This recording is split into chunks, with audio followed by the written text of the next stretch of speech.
earned them each the opportunity to be honored this morning, as well as the 1975 basketball team seated here, and their spokesperson Dana, and a special recognition, a classmate of Jess Hudson and mine, Mr. Emil Etheridge, who another much well-deserved individual. Our first category of honorees this morning, and as they prepare their speech, will be the athletics group. Now I have two red timers here that Merck specifically instructed me to start, and whenever this one runs so the speaker can see it, and I hold the other one behind me. I don't know if there's a bell or electric jolt that goes when it's 6-7, but the number we're looking for this morning is 7. So if my wife were getting something, she can't say anything in 7. 7 times 7 times 7 times 7. I think there's scripture or something. But anyway, our first speaker this morning in the area of the athletics is Mr. Jim Burns, a 1985 graduate. And his career, he really excelled as a standout third baseman at California University, where he earned 3 first-team all-conference honors, 2 conference MVPs awards, and set multiple school records. Career batting average of .320, and he sparked a 12-year winning streak for the California Vulcans. And after college, he contributed as a graduate assistant coach. Started in the Fayette County Baseball League and won 2 MVP awards there, and built a career in biology and physical therapy. And he now serves as a rehabilitation center director in Uniontown. While here at Uniontown, Jim was a true 3-sport athlete. He excelled in football, quarterback, basketball, and of course baseball. Currently, Jim stays active in youth sports, and he credits his experience at Uniontown and Cal U for shaping his future with his dedication to athletics, education, and his community, and making him a very worthy Uniontown Hall of Fame inductee, Mr. Jim Burns.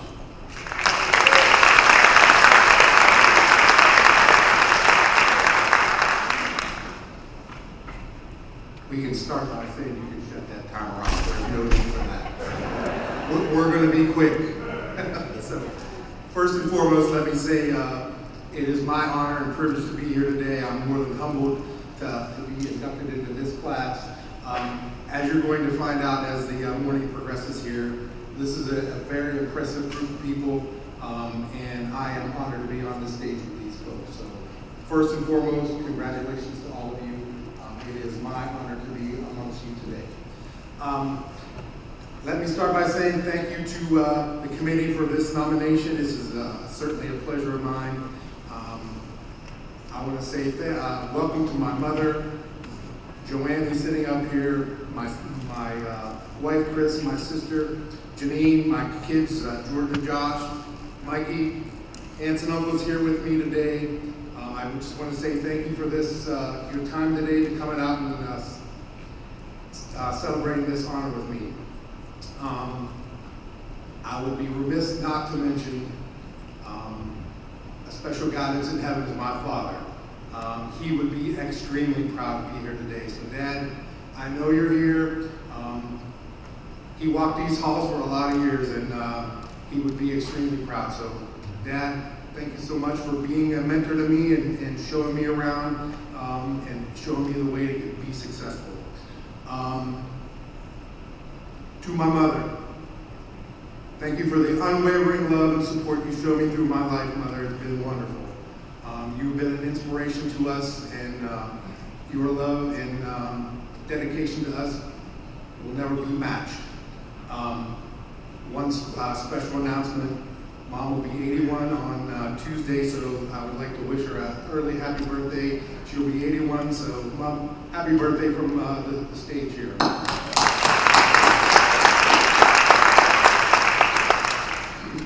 So, I mentioned being proud to be in the class of 2025, which I am. I am now the 3rd member of the class of 1985, 4 years ago, that is now in this hall. I joined Jeff Spinetti, lifelong friend, Tori Epps, another lifelong friend, lost him way too early in life, but proud to be in the hall with 2 of my best buddies in the world. All right, so how did we get here? 1972, my father comes home from Carmichael's as a assistant principal. We move, we're living in North Union at the time, but he is actively involved in all of what's going on here. So my earliest memories of being a Raider start when I'm 5 years old. My first memory, Age McLeod. What a talent. The 1975 team. I was the ball boy on that team, sitting under the basket, throwing balls to these guys that just this big. And these are my boyhood idols. So it's great to see Dana. I mean, it's been a long time. I told Jess, one of the memories that I have, Tommy Hudson, for whatever reason, he wore a bracelet on his right wrist, and it stuck out in my mind from the time I was just a little boy. I wanted to be just like Tommy Hudson. He was an inspiration. What a player. But there was also other contemporaries. You think about Billy and Reggie McLeod, terrific talents. Side note, and Cass, Billy's going to be upset when I tell you this, but the first Santa Claus that ever showed up to my house was Billy. Don't ever tell him. He gets mad when I tell that story, so make sure when you see him, you tell him from the stage I told everybody he was a Santa Claus on Emerson Street, and he does not like anybody to know that, so now I'm making it completely public, so he knows, all right? So, all right, let's move on. What makes a Red Raider? The brand. There is a brand here. And you're going to hear this, I would imagine it's going to emulate through everybody's talk here. So what makes it special? It's pride in the school. It's pride of being from Uniontown. And it's proud of wearing the maroon and white. That's the first level. The second level is commitment to the team, commitment to each other, and you work to the standard that was set by the groups that came before you. The 75 team really set the standard. When we really look back in history, the 60s were iconic. There were iconic players that played here. The 70s teams, really my idols. The 80s teams, my contemporaries and my teammates. Unbelievable way to grow up in a great town. The third thing, committed to the community. That's another Raider tradition. If somebody needs something, it gets done. We just help each other out. That's the way it's been from the time I was a little boy till today. We take care of each other. That is a good thing. And then the last thing is know the past, embrace it, respect what the future holds, and really pass on the traditions to the next group. That is really what makes this place great. Those four things in my mind are really what describes what the Raider way and the brand that is established here in Uniontown. All right, so my experience.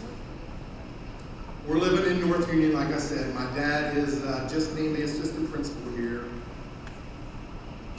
I go to Craig School, grow up over there. It did not start well, let's just say that. I cried for the first 3 weeks of class every day. I was being driven across town with people I did not know. I have this gigantic man as our kindergarten teacher, Mr. Elwin Dickerson, who is an absolute blessing to this community. I was scared to death of him. And for weeks, I cried. My mother sat in the principal's office, and I poked my head around to make sure she was there. Every day, and I look at her, I don't want to go. I don't want to go. Finally, we have a fire drill. I jumped up in Mr. Dickerson's arms, and he carried me out of the building, and I was fine ever since. So that's what happened. That's how I got accustomed to going to Craig School. And the greatest thing was, it was Mr. Dickerson's first class. He said, oh my goodness, if this was my career, it's going to be like, we're in trouble. So it was interesting. So as we get through the elementary experience, Mrs. Galino here today, wonderful teacher. Mr. Tim Tatter, former Red Raider, a wonderful teacher. And then the Miss Fear, maybe the best educator that I know. She was a wonderful, wonderful person. All during that time, the the basketball starts and the football starts. Bailey Park, you start playing baseball at 9 years old, and you play all the way to 14 or 15. The traditions on those playgrounds were really, really strong. There was you pass these things on forward. Charlie Henderson, Greg Gabriel, sitting here today. Those guys played on the playgrounds, and it was a tradition that the younger ones, you get taught the right away. And it was not, there was no parents around, there was nobody else around. It was just these are hard knocks you're going to learn. And that's what happened. So, we moved to Ben Franklin. The legendary Bill Broda is there. And all that played at BF, we all know how much of a special man he was. You talk about ahead of his time, he was. Innovative in the weight room. You see military style workouts that are being done all over the place. Mr. Broda, we had rope climbs, pull-ups, push-ups, and all that stuff right from the beginning. At lunchtime, the ropes would drop down in the gym, and you had to do 25 rope climbs before you go back to class. That's just how he was. He was also a huge historian of Uniontown. He knew the past, and he always would cite the guys that came before you. If you want to be like Tommy Hudson, or if you want to be like Greg Gabriel, this is what you have to do. It's dedication. He was an absolute inspiration, and he was an incredible worker.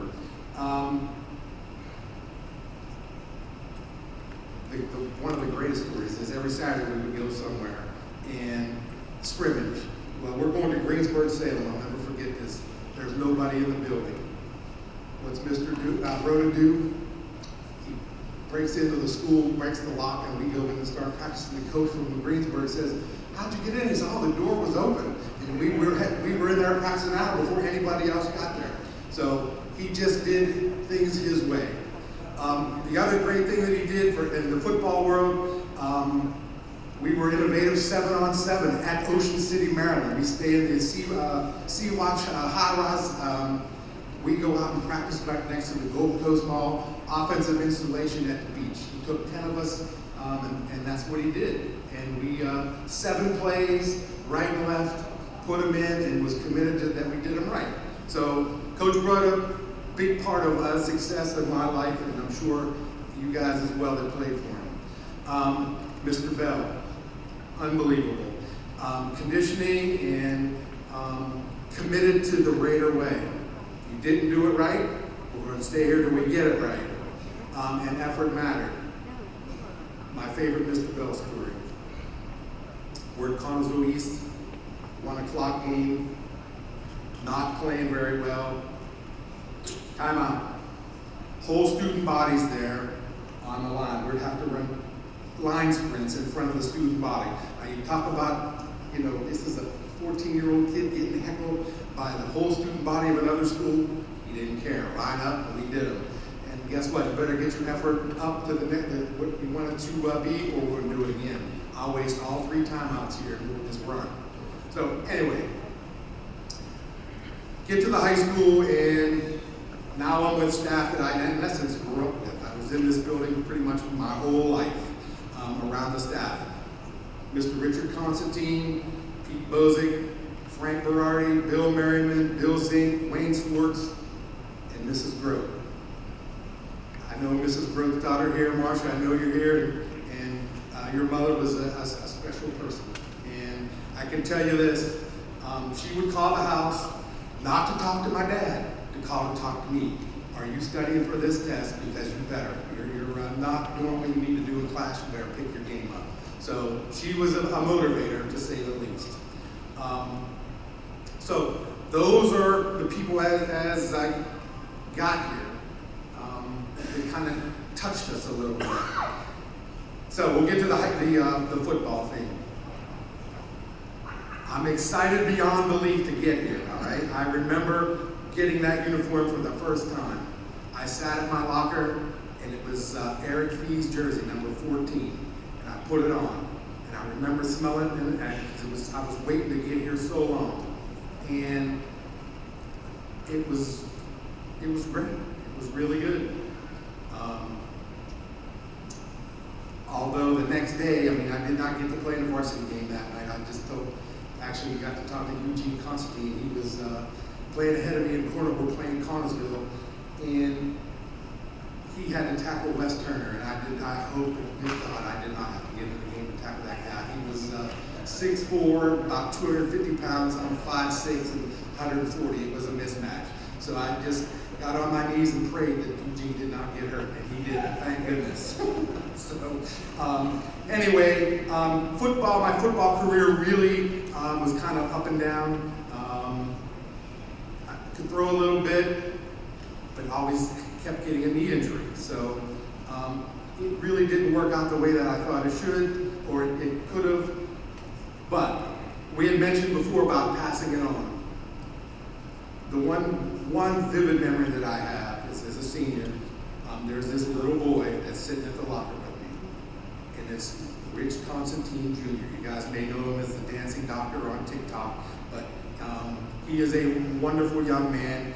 And last night, as I'm preparing to go out to Bogies, my phone rings, and who is it? It's young Richard Constantine welcoming me, or saying congratulations.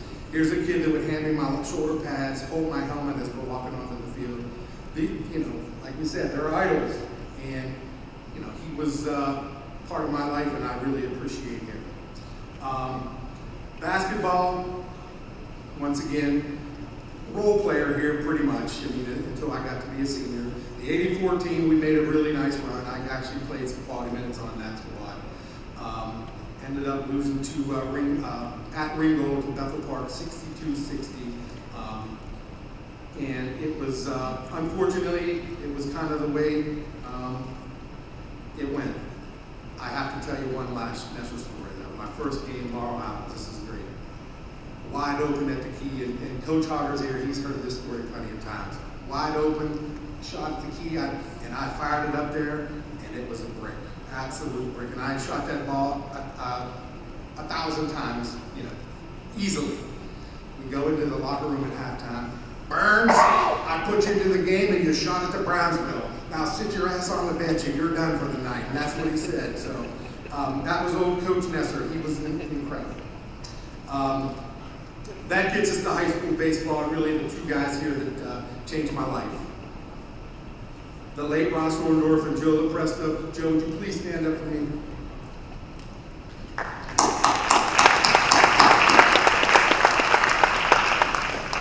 Here's they really said, these other two sports, you're not any of those players, you can play baseball. So, real quick, lessons. Love number one. Wear your hat the right way. That was number one. Number two, respect the game. Number three, control your emotions. Really, really important in the game of baseball and actually in the game of life. As they say, the 5 inches between your ears are the toughest things, that's the toughest distance you'll ever control in your life. If you can't control what's in your brain, you're not going to succeed, so it's important. Number 5, the game is a gift, pass it on. So, in 10th grade, I made the JV roster initially, earned a varsity uniform, and was a role player initially. Through hard work, through the 5 tools, run, throw, hit with power, field, basic instincts, I was able to continue to grow my skills and ended up having a pretty good career here. Getting me a partial scholarship down to Cal, as Dr. Macheski had mentioned, and really was an honor to play there as well. In the end, your career comes to an end. Luckily, through the academic side of things, I was able to get into physical therapy school at Slippery Rock, and I've been blessed to have a 30-year career caring for the people of this community, and I can't thank you enough for allowing me to do that.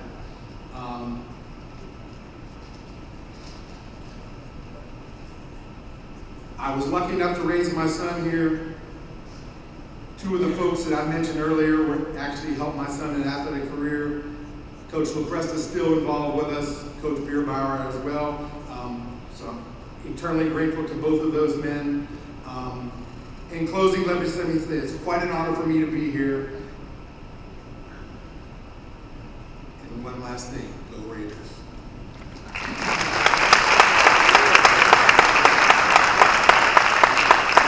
I went way longer than I thought.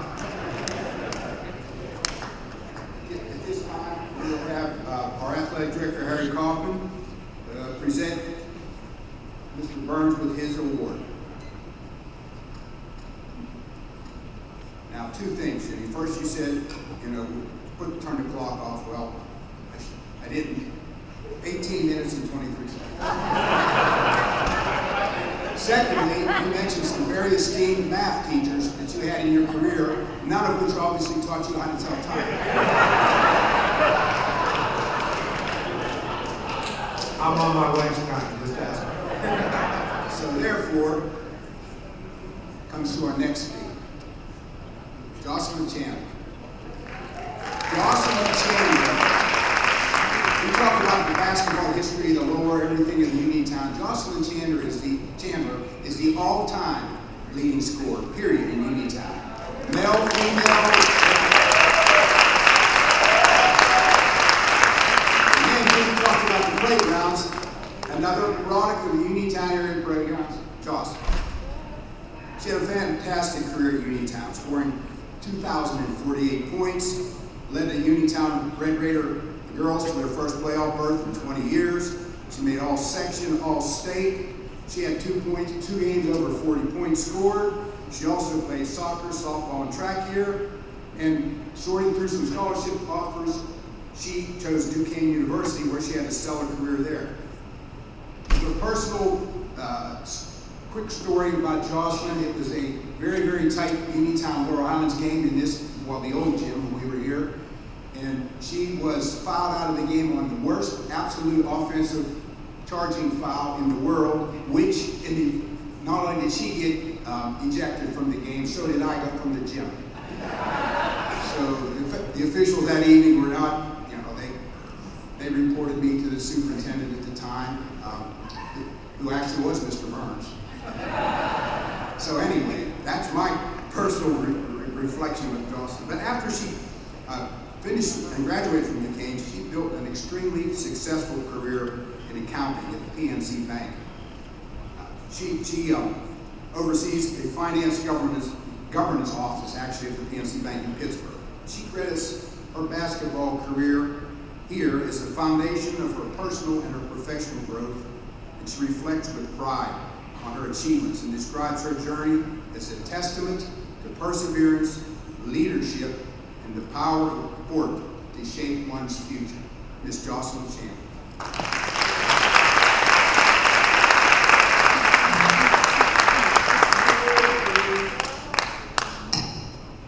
Good morning, everyone.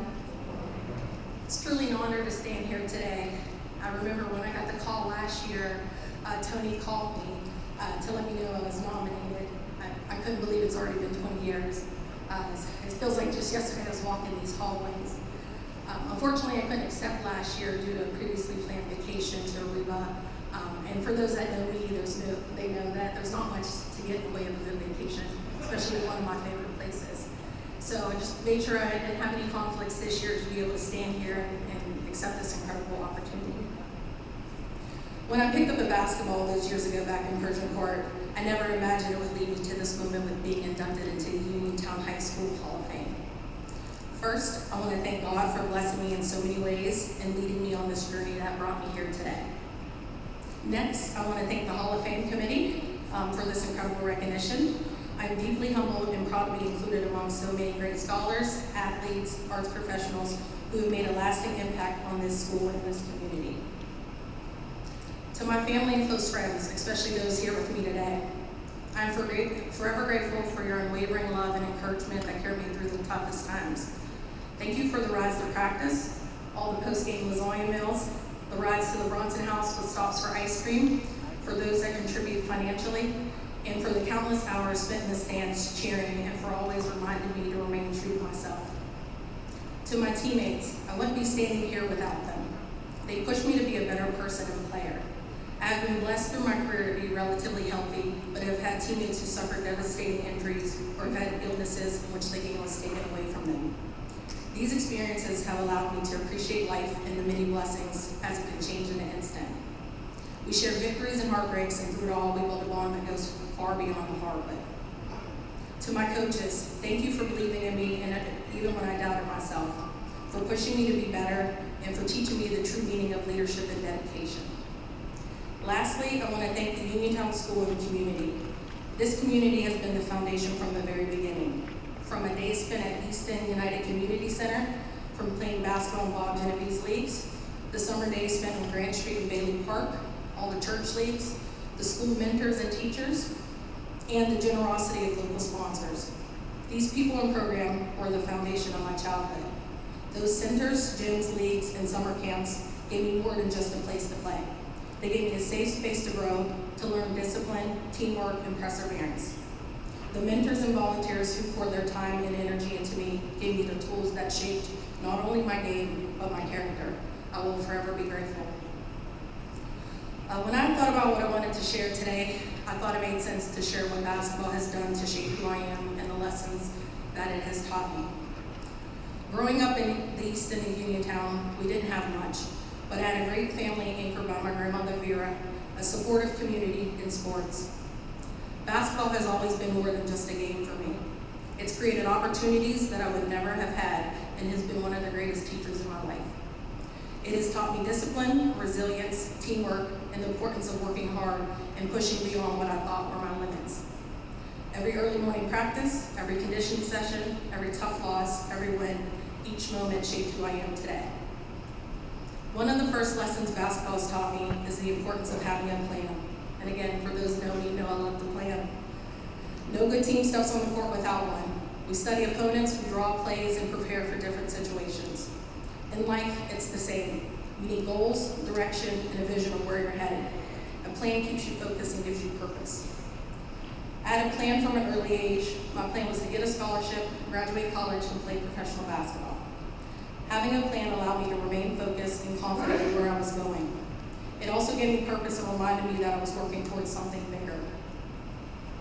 The next lesson I learned is that you must prepare and lead with a purpose. Preparing with a purpose means more than just showing up ready to play, but putting in the extra work, being prepared to lead and support your teammates. This lesson is what I carry every day and it aids me in my professional career as a finance director. Every day I have to stay abreast of what's going on in the banking industry and prepare for critical meetings. When I prepare with a purpose, I'm not only ready for the task, but ready to guide my team through challenges. I try to bring the same discipline and focus as it gives me the best chance to succeed, not by luck, but by preparation. Another lesson I learned is never underestimate the power of hard work. Basketball has taught me that you only get out what you put into it. It took me time to understand that while growing up, that my natural talent would only take me so far. I learned as I advanced in basketball as well as my professional career that everyone around me was talented and I had to find ways to differentiate myself, and I did that through hard work. Lastly, the biggest lesson I learned from basketball is how to adapt. No game ever goes as planned. Defenses shift, shots don't always fall, and momentum changes in an instant. The players who succeed are the ones who can adjust, who stay calm under pressure, and change their approach. I learned life works the same way. Plans don't always turn out the way I wanted them to, and I had to learn to pivot. Adapting didn't mean I had to give up on my goals. It was finding a new way to reach them and being open to new ones. As I mentioned earlier, my plan was to get a scholarship and graduate college and play basketball. But life threw curveballs and presented opportunities I didn't see coming. From getting a college education and exposure to new experiences, I found that my path to success was through business, not basketball. If all I did was cling to basketball as my original plan, I would have missed out on other opportunities. I learned that real growth happens when we learn to pivot, to adapt, to keep moving forward, even when things don't go the way we imagine.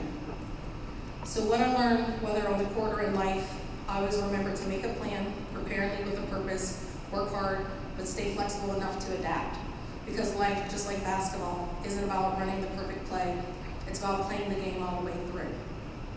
I stand up here today due to my athletic accomplishments. But for me, it's not about the trophies, the awards, or the points I scored. which was quite a few, or the games we won, not quite enough. It's about the character I built and the legacy I hope to leave behind. So today is not just a celebration of the past, it's a reminder to keep striving for excellence in everything I do. I'm grateful for this honor and excited to continue carrying the lessons of the game with me. Thank you all so much.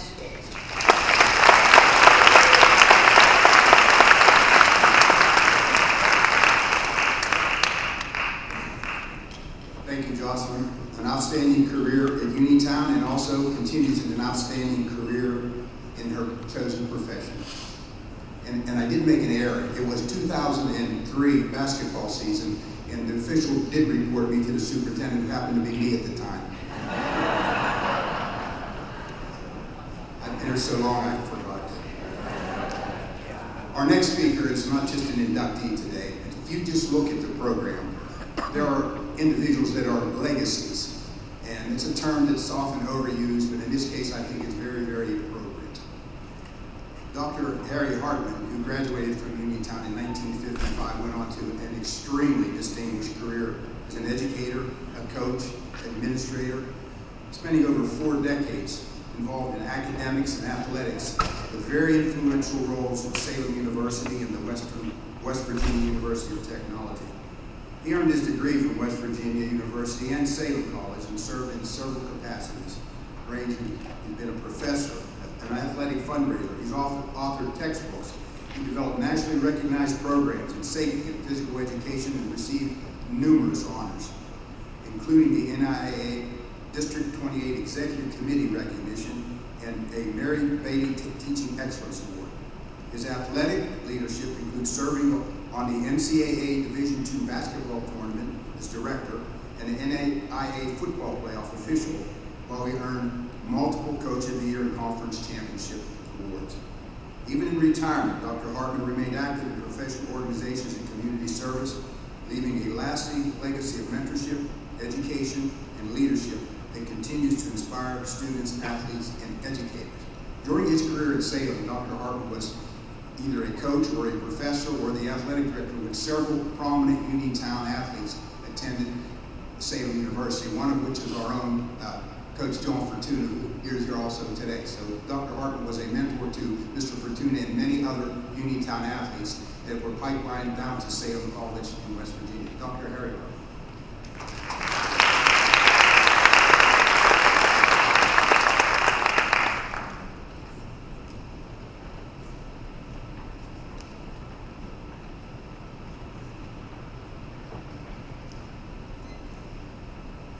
Good morning to everybody. Congratulations to the inductees. You're well deserved. You come from a wonderful institution. I have some people with me that I want to call on. I want them to stand up, please. Remain standing until all of them have been called on. The first is Dr. Tarquinio, please. Dr. Tarquinio is basically an all-conference player for me. Basically, he's all Salem, all Pittsburgh, probably all world. So he's a quite accomplished individual. Tark, would you please stand, please? Keep standing. Next to him is Tom McCourt. Would you please stand? Tom, in our senior year, was captain of the WVIAC, the best small college football league in America. He played offensive guard, made all conference, and played next to me because I was the center on that particular team. Third is Bill Lives. Bill Lives came to us first year, and coach sent him home, thought he was too small. He came back the following year and we adopted him. He claims to be the number 2 linebacker player in the history of Salem College. He didn't mention who number 1 was or who number 3 was. The other thing I want to indicate to you about Mr. Elias is probably he has the highest single record in the United States with regard to blocking punts. In the 4 years that he played at Salem College, he blocked 8 punts. It's amazing. On the left, there are 2 beautiful women. I want them both to stand together, please.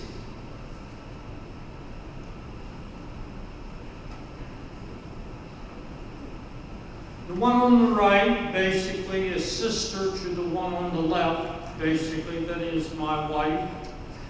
Debbie, basically, I feel, overall, is the best coach that I've ever met in America. She coaches cheerleaders. She has had every degree or honor that West Virginia University, or West Virginia State has offered at the elementary level, at the secondary level, and at the area level. She currently owns Champ Central, basically, which is a cheerleading organization. Over the last 15 years, and she's going to kill me, basically, when we get out of here, but she has had over 250 national championship teams. So that's amazing. The lady on the right is Barbara Hartley, that's her sister, and a massive supporter of both of us. I wanted to ask you. Now, you may sit down, please. I am extremely honored to be inducted into the Uniontown Area High School Hall of Fame. And I want to offer special thanks to Anthony, Chair, to the Board of Directors, and the committee members. My selection into this category has been tremendous. I feel so pleased. What you don't know is that I played on this field in this town 70 years ago. That's a long time.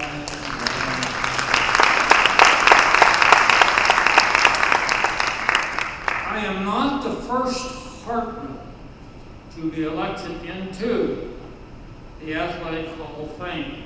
My brother, Douglas David Hartman, was on the 2024 inductee with regard to the 1951 football team. He was also played 3 years, sophomore, junior, and senior, as a starter for Abe Everhart on the basketball team.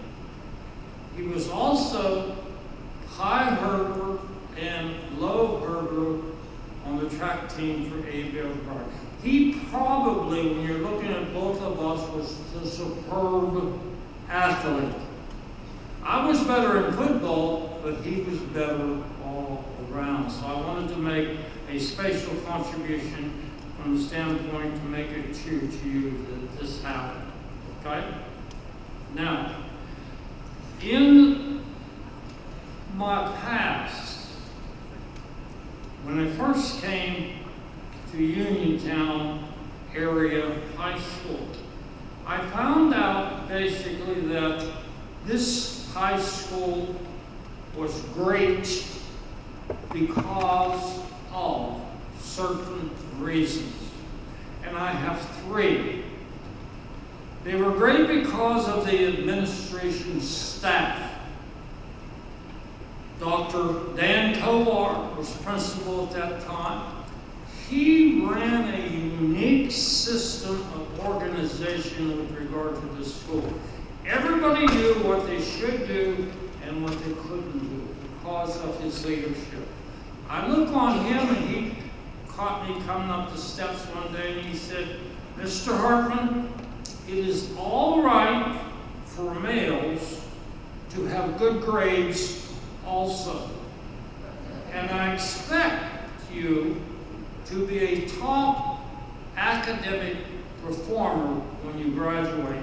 And he would pull me in the office every once in a while, shake me up. But as a result of that, I became a high academic achiever. Now, they also had what I consider now to be the best teachers in America. They were always well organized, well prepared, handed the information to the kids, taught them well, and as a result, they learned a lot. My favorite one was Miss Neal. She was the English teacher. And for 14 years, she never gave out an A grade. Guess who got the first A grade? Me. She said, you deserve it. And I said, and so do you. Okay? The third thing is, we were gifted, in my eyes, with regard to the coaches that we had that controlled us at this time. And I'm talking about 5 of them. And I'll just mention their name. Power, Field's named after him. Max Zane, offensive line coach. Sean Kruper, backfield coach. Dr. Barron basically was my Ben Franklin coach, and also he handled the specialties. And Abe Everhart, which you all know. And I think his son was in the area, and I wanted to meet him, but I haven't had a chance yet. And they produced in me what I felt at the time, and still do, a gifted athlete that I will be forever thankful for. No matter where I went, basically, for example, I thought there was no athlete at my position better than me, because that is what they prepared me for. Now, also in closing, I want to share with you some other names that, in relationship to the category, we are in the area of spatial recognition. Harry Fee, he and I played together. He was the offensive tackle. Jim Shaner, politician in the area, basically halfback on the team. Bob Genovese, a personal friend of mine that was inducted last year, basically did wonderful things to people on the outside. And John Fortuna, basically, who played for me at Salem, offensive tackle. Now, in closing, I want to mention 2 philosophies that I've developed. And I think it's important that you have something to rely on in order to be successful. My first one comes from basically a basketball coach, believe it or not. Valvano, North Carolina State. You've all heard of it, okay? He said the 7 most important words that a coach or an athlete can have. The top 3, don't give up. Don't give up. And number 4, don't ever give up. And I kept that in the back of my mind. So if there was 1 second left when I was playing or coaching, I felt if we were behind, we still had a chance to win because of Valvano. The other one comes from Coach Power. And he always told me 2 things. He said, every day is an opportunity to do something positive. Make sure you do it. He also said, what we have done for ourselves alone dies with us. What we have done for others and the world remains, and it is immortal. And so Those two things are very important from the standpoint of what we're trying to accomplish here. Now, again, I haven't been back to this area for some time. My family is originally from here, but basically, I don't know what shape the school is in now. But if it's in the same shape that it was when I was here, this is the #1 school in the state of Pennsylvania. So in closing, thank you.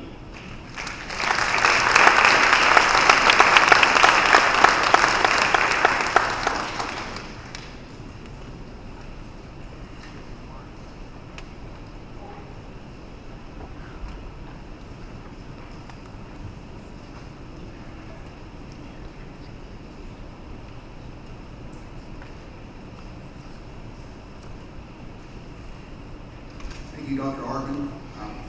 I'd like to think that your last comment was very important.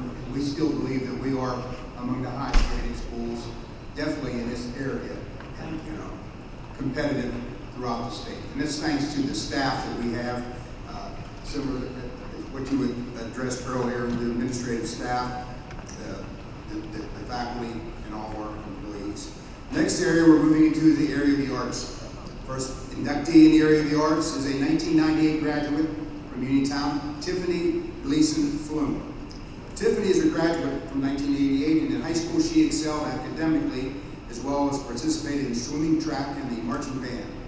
When she graduated, she earned a bachelor's degree from California University, and then she went to Seton Hill, where she gained her degree as a physician assistant. She began her career working as a physician assistant in plastic and reconstructive surgery. After a few years, it says here she began her own business in the business industry, but I think she saw how much money that the plastic surgeons were making, and she figured she might as well get her hands in that pot too. She began her own business. In 2009, she founded Flume Beauty, which has grown to a multifaceted brand that includes the Flume Glam Bar, Radiance at Flume, as well as an e-commerce platform. Through her expertise in this field, Tiffany has garnered the attention of various media outlets. She was recently honored by Pittsburgh Magazine's Women in Business Award. Her medical-grade skincare has been trusted by clients now for over 13 years, and it's still her mission to provide her clients the services that inspire confidence among them. Tiffany resides in the Pittsburgh area with her husband, Dr. Derek Flume, and 2 teenage boys. Tiffany Flume.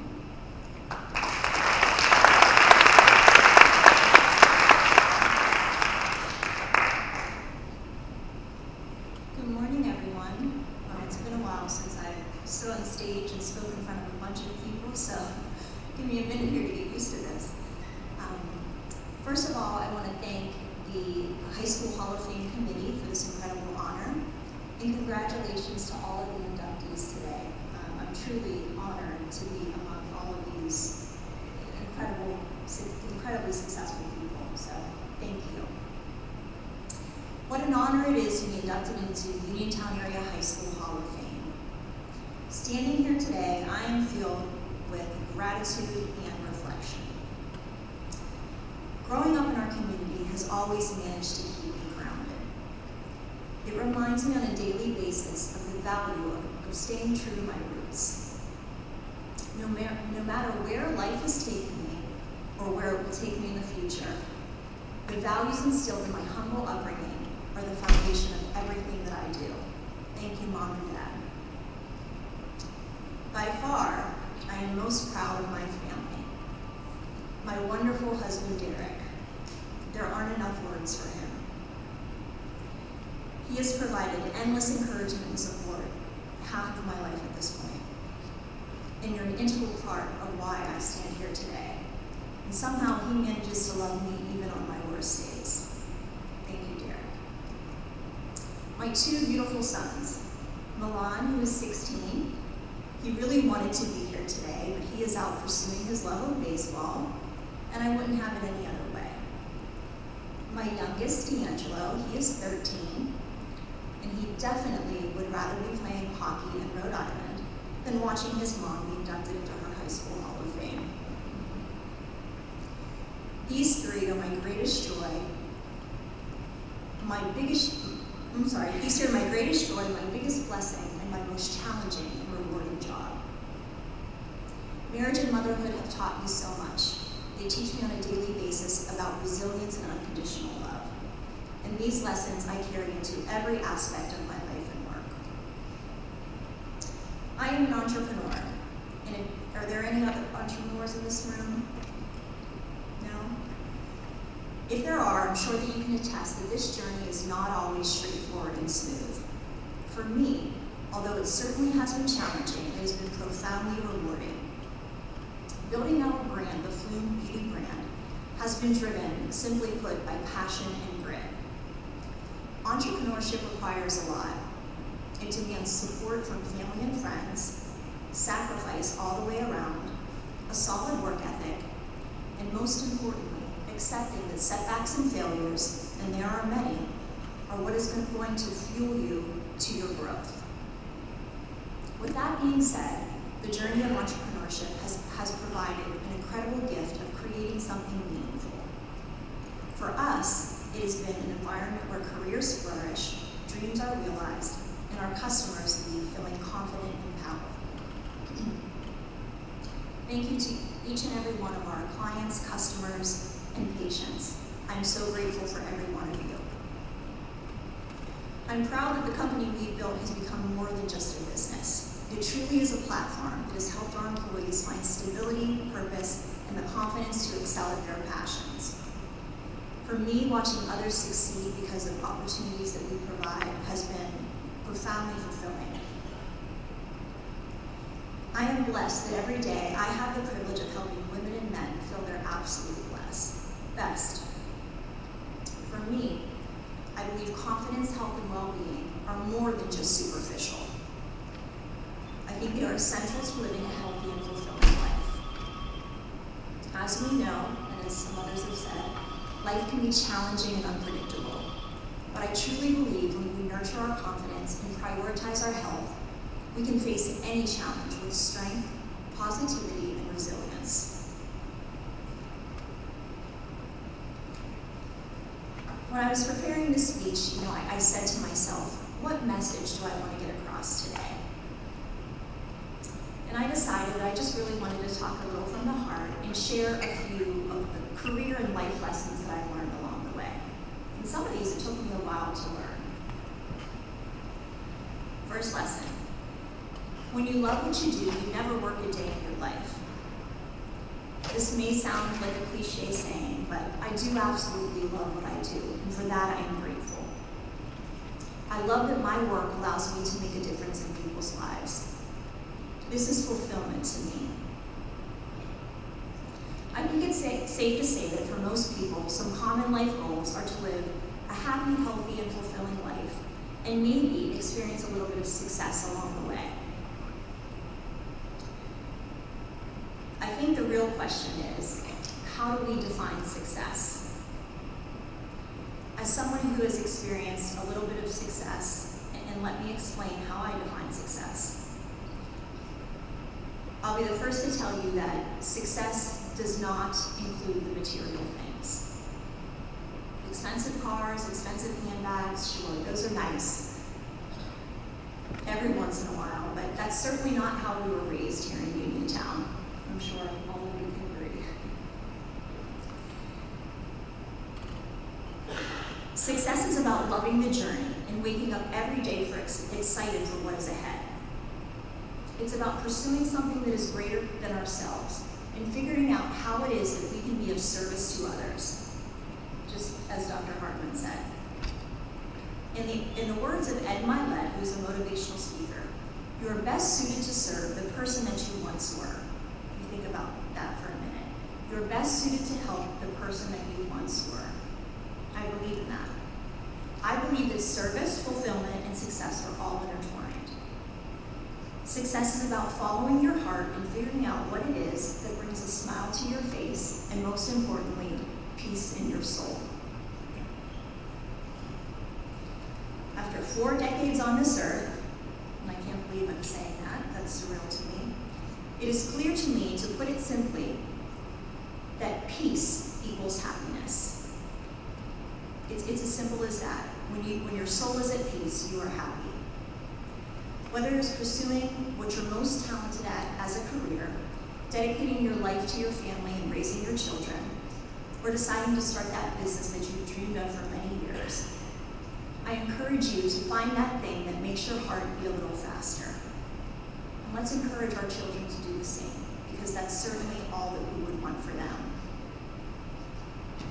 Whether you're just starting out or looking for a new direction, it truly is never too early or too late to find your purpose, your peace, and your happy.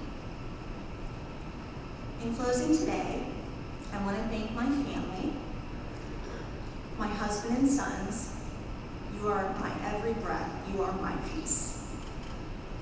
My mom, Janice, I am nothing without you.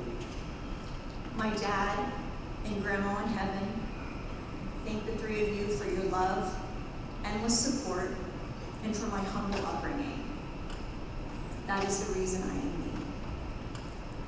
My sister Jill, who took it upon herself to take my son to Rhode Island today. She's been beside me my whole life. She's the best sister and literally the best aunt ever. Thank you, Jill. My in-laws, Betsy and Daryl, they are absolute pillars of stability and unconditional love. Thank you for everything. My step-parents, Eugene and Iva, what a blessing you have been to my life. My lifelong friend, Rebecca, thank you for nominating me for this incredible honor. My amazing teams along the way. Our work would not exist without you. Thank you to everyone involved. Thank you to all of my friends, family, colleagues, coworkers. There are way too many to mention. Your support and encouragement in me have been the world. This honor truly is not just mine. It's a reflection of all the love, family, friendship, and community, thank you, Uniontown, that have shaped my life. Thank you again for this incredible recognition. I am truly grateful.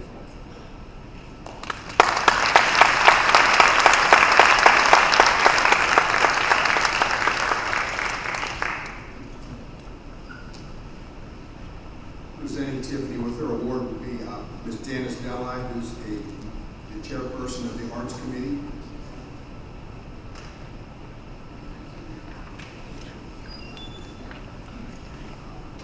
Now we have math impaired and reading impaired individuals on stage today. So you can't tell time. Janice is having a difficult time.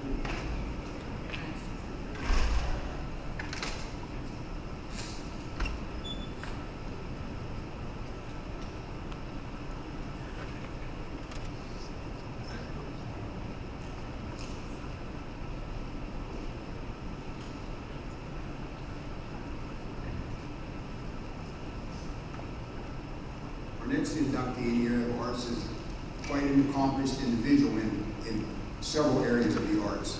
A 2001 graduate of Uniontown High School, Joni Brittingham, she's now a celebrated soprano. She sang the national anthem last evening at the game, an actor, author, editor, and teacher. While she was in high school, she participated in plays and musicals, then going on to study music and voice performance at West Virginia University.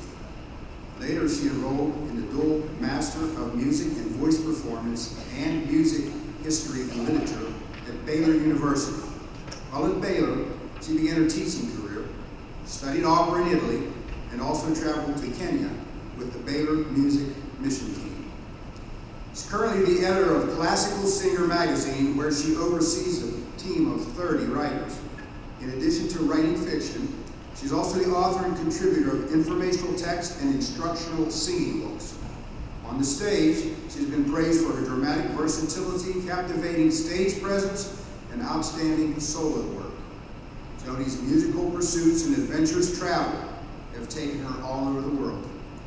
She currently lives with her husband in New York City, where she continues to develop her career and contribute to her community throughout her involvement in arts-related civic organizations. Joni Brittingham.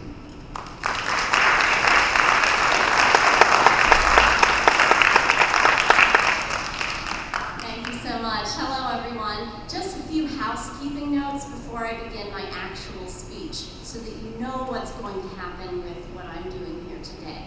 You don't have to take notes, but it will be on the exam.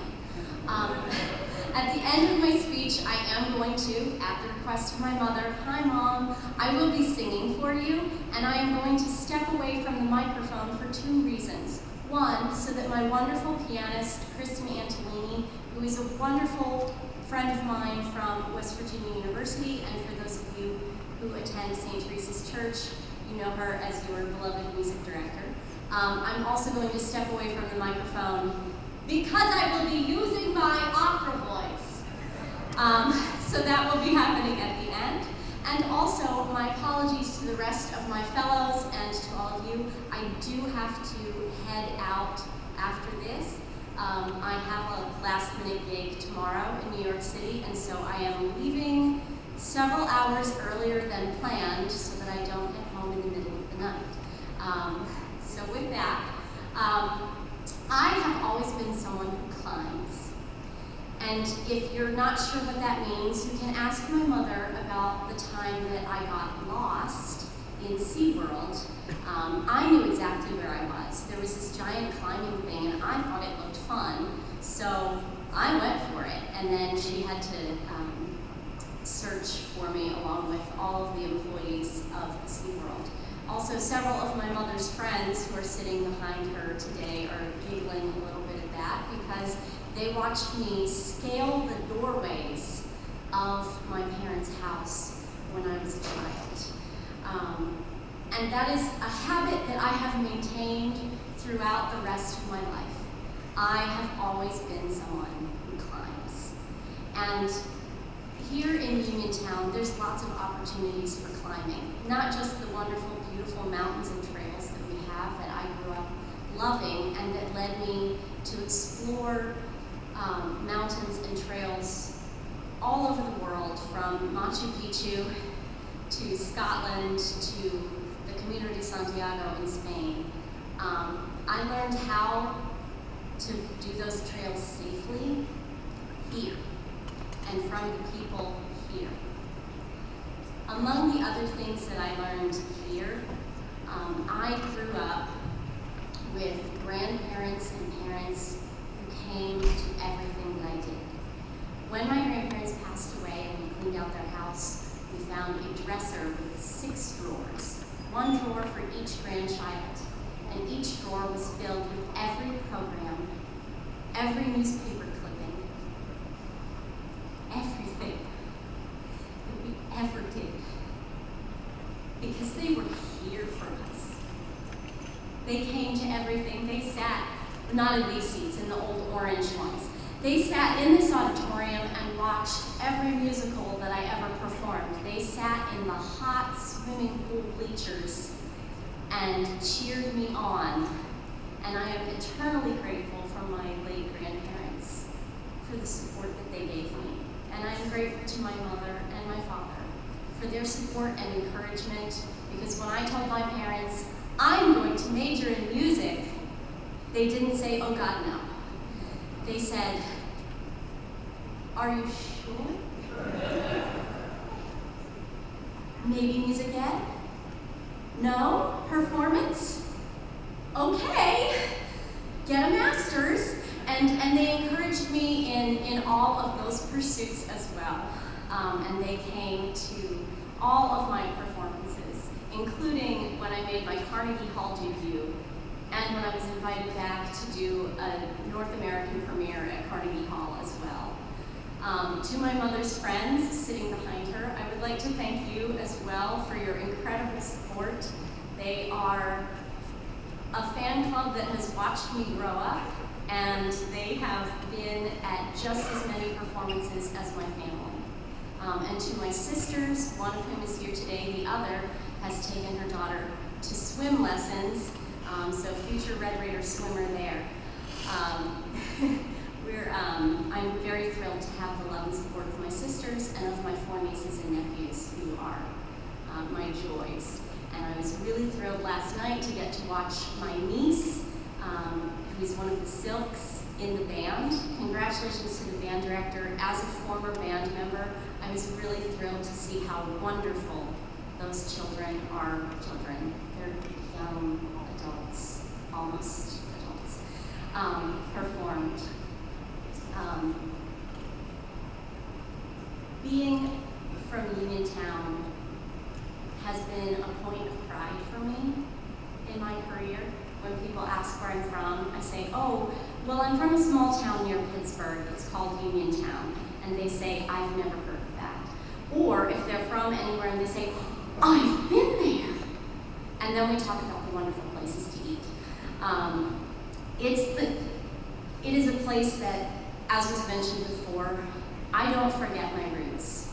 I don't forget that people sat in this room and cheered me on my entire life. And I am so grateful, not just to my family, but to the teachers who encouraged me, to the people who went to my church who encouraged me, and to the committee and faculty and staff who put this award together today. Thank you so much. And with that, Kristen, I'm ready for you.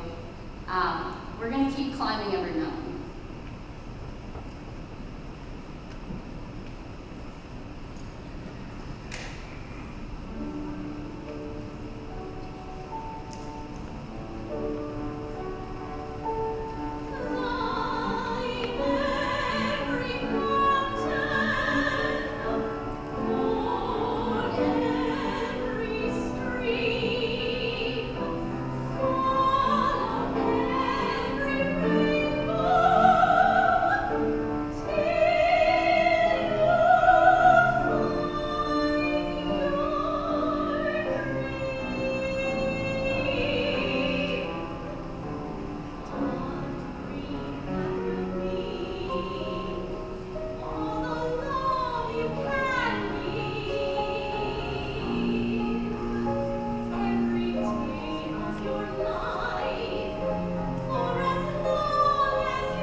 Next inductee in the area of the arts.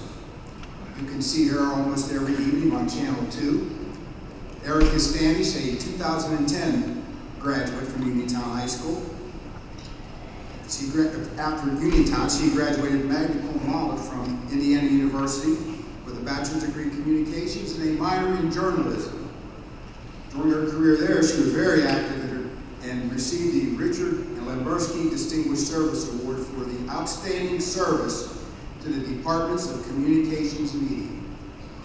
Erica's career has taken her all over the country, and she covered many important stories, but she moved back home to work for KDKA in 2021. Since then, she has received many honors, including the Best Investigative Reporting for the Keystone Media Awards and an Emmy nomination. Through her job, she continues to work to highlight the positive stories happening throughout Fayette County, which she still calls home. Erica Standish.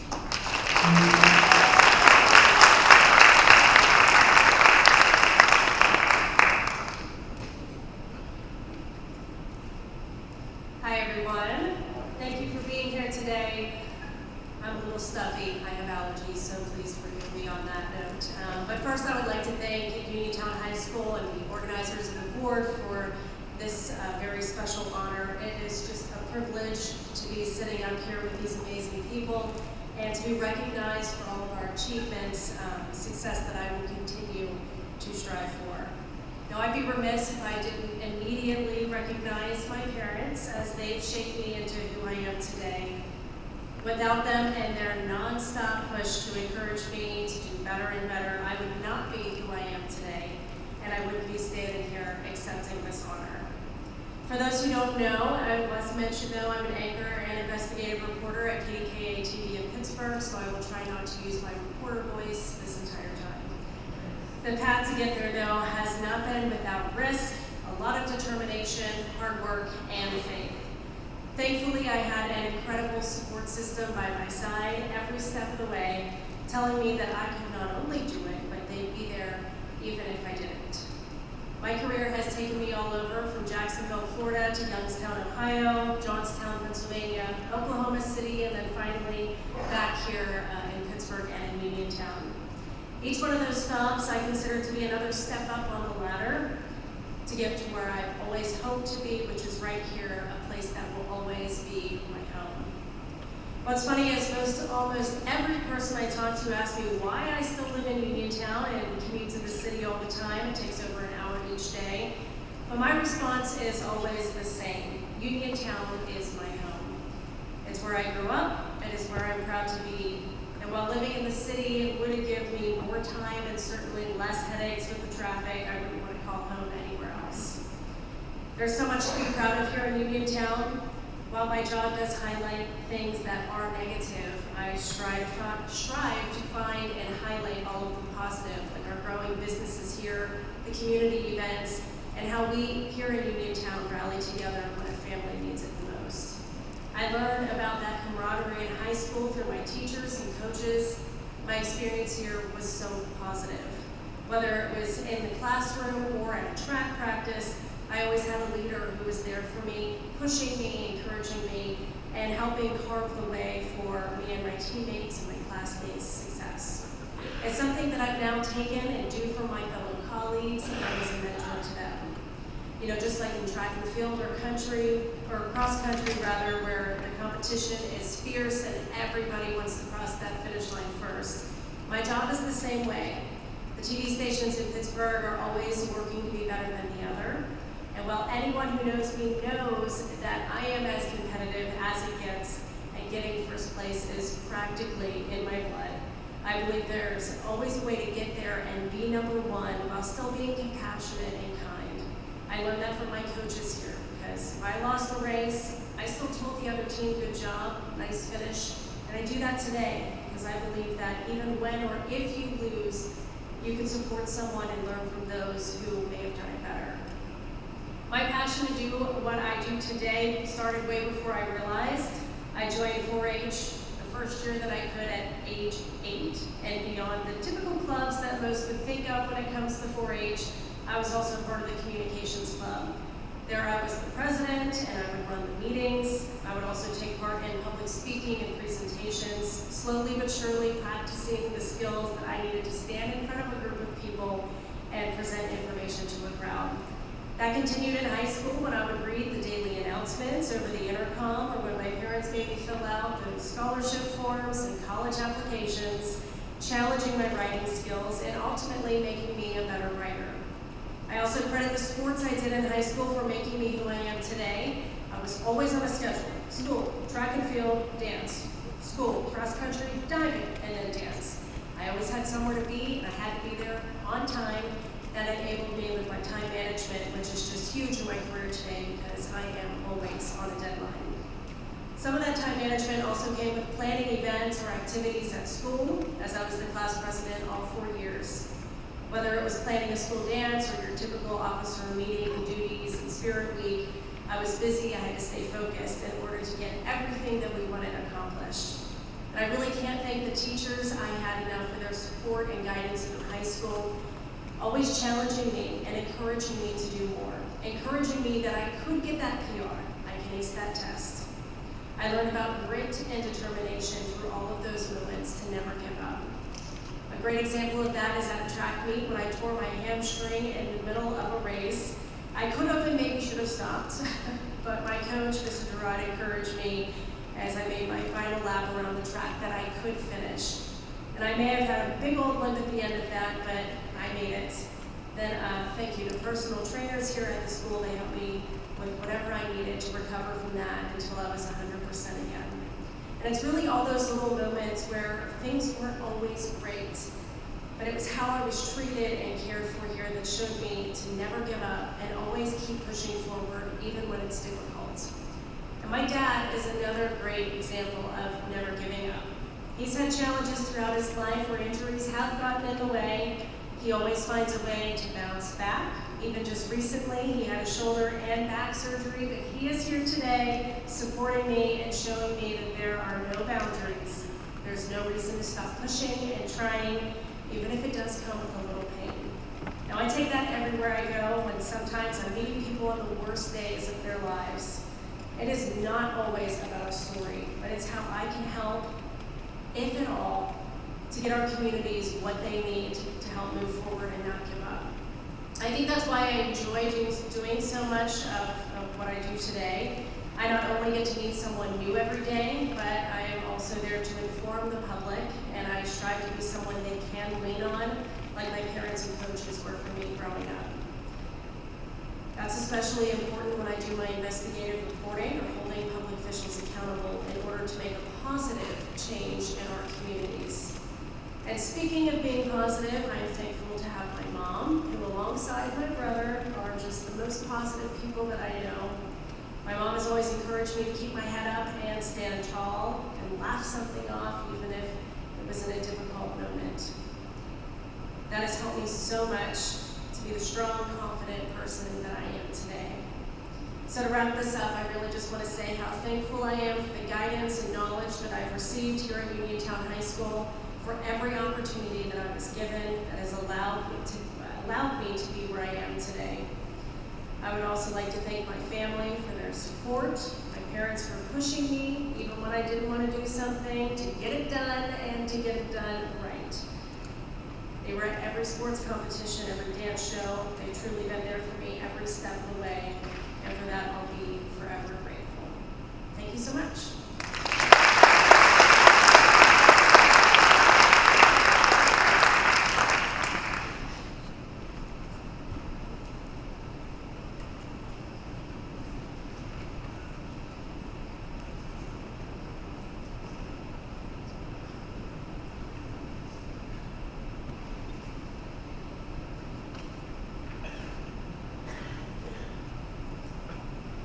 Thank you, Erica. Moving to the area of academics, our first inductee in that area this afternoon, is Dr. Maggie Braun, a 1997 graduate of Uniontown High School. After graduation, Maggie went on to Youngstown State University to begin her career in science. She earned her bachelor's in biological science and her PhD in molecular, cellular, and developmental biology from Pitt in 2007. On completion of her postdoctoral fellowship at the National Cancer Institute in 2008, she started her career at Carnegie Mellon, where she went on to serve in a variety of academic and administrative roles with the Department of Biological Sciences. Currently, Dr. Braun is the Mellon College of Science Senior Associate Dean for Student Success and Strategic Initiatives, and a teaching professor of biological sciences, where she leads efforts to enhance undergraduate engagement, equity, and achievement. Dr. Braun lives with her family in Bradford Woods, Pennsylvania. Dr. Maggie Braun.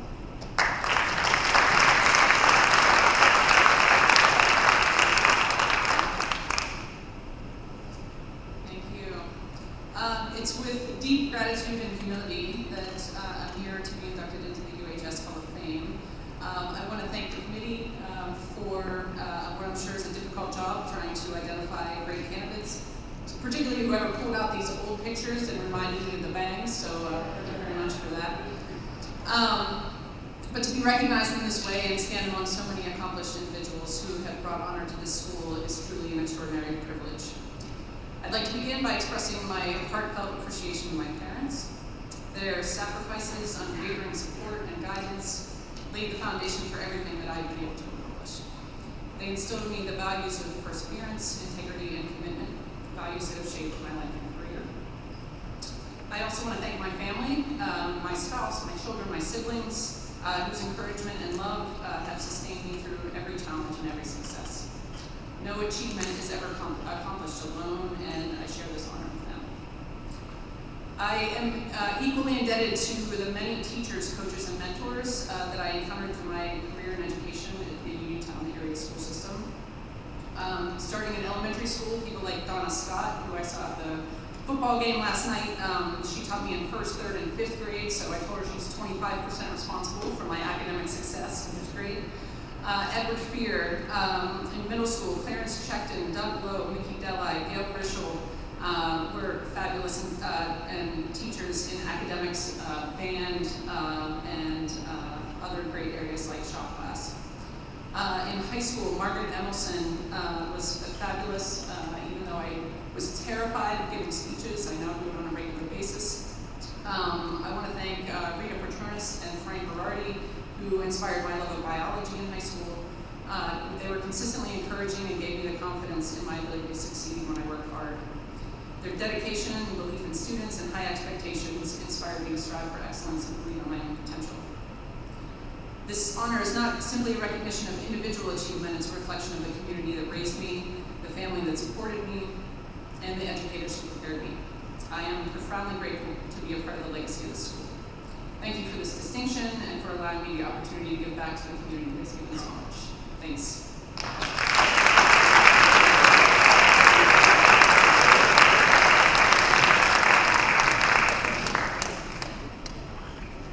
Presenting Dr. Braun with her award is Mr. David Winfrey.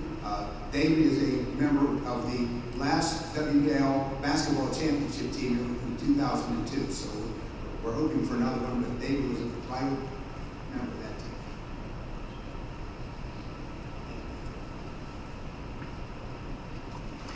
Our next inductee in the area of academics is Vincent Ostrowski, graduate of the class of 1979.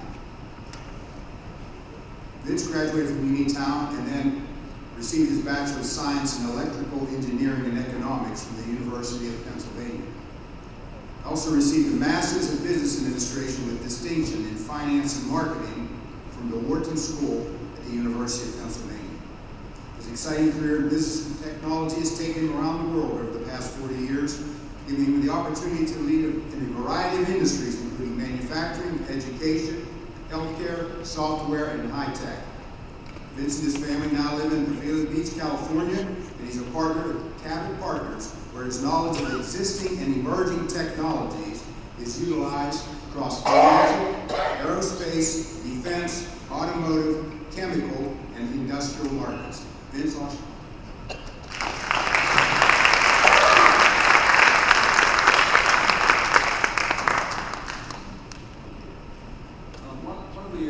I'm suffering from a food coma right now, so can I ask all of you to please stand up for just a second and stretch your legs just a bit here? I've got about a 3-hour speech and I want to make sure and while you're up, do me a favor. You all should be up here as much as we should be up here, so do yourselves a favor. Okay, that satisfies too. You may be seated. I had a bet with Arno that I get a standing ovation before he did. Just the check, just mail it to Applebee's. We're bringing him to the out, that's fine. I'm sure you'll beat me at that too. So I had about a 15-page speech.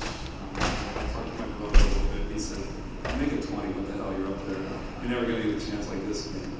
So anyway, listen, I stand today on 2 legs, which is incredible for me, but honored, grateful to be recognized and inducted into the High School Hall of Fame. It's not a personal milestone only, but it's just a reflection of the support, guidance, encouragement that I've been fortunate to get along the way. I learned a lesson in kindergarten to try to be, after using rod with scissors, they said, be a good boy and play nice. It's simple, not easy. 64 years later, I'm still learning that lesson every day, and I try to learn by doing it, but it's not always easy. So along the way, though, it's been nice to have the encouragement and boundaries and support of family, friends, and others. So first of all,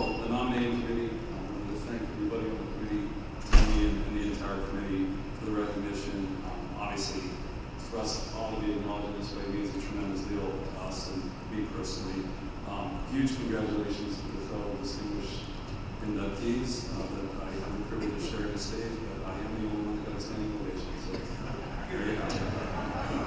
Part of 150, okay, what minutes actually. You know what, inflation, it's terrible. I'd like to also thank my parents, teachers, coaches, friends, and mentors. Thanks a lot for pushing me beyond what I thought were my limits. Your commitment to excellence inspired me deeply, and your belief in my potential clearly shaped the person I am today. Couldn't finish my speech without taking care of the most important things too. I want to thank my family and friends, especially my wife Robin, our 3 children, daughter and 2 sons, and their encouragement, patience, and support, albeit unwavering, albeit challenging at times, has been the backbone of my success. So this recognition, one of the messages you all did us to me.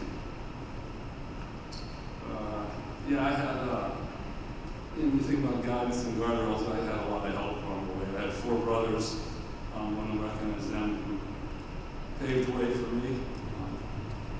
Set the bar pretty high in standard, which was great, until I hit my head on the bar a few times, and I ended up bringing it to the bar a few times, and there you have it.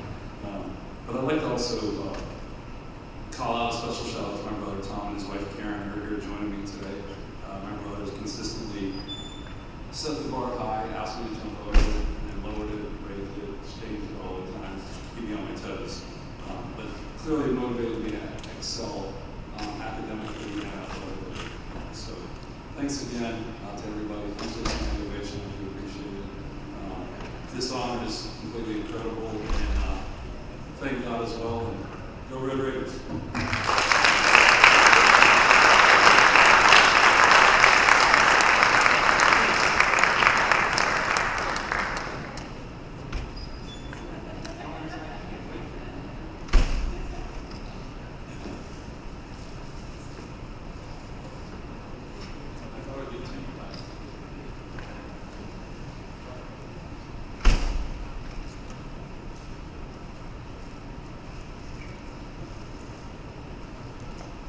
Final inductee in the area of academics is the late Judge William Franks, who was a 1949 graduate of Uniontown Area High School.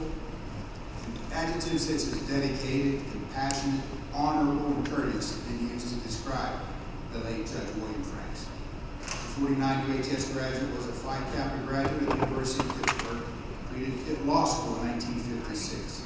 He served as the Fayette County District Attorney from 1960 to 1968. In practice, he was a trial lawyer for over 20 years. In general practice, was a trial lawyer for both civil and criminal cases. He served for 24 years as judge. His last 3 years of service as the senior judge and president judge of the Fayette County Court of Common Pleas. Representing Judge Franks this afternoon is his niece, Paula O'Connor.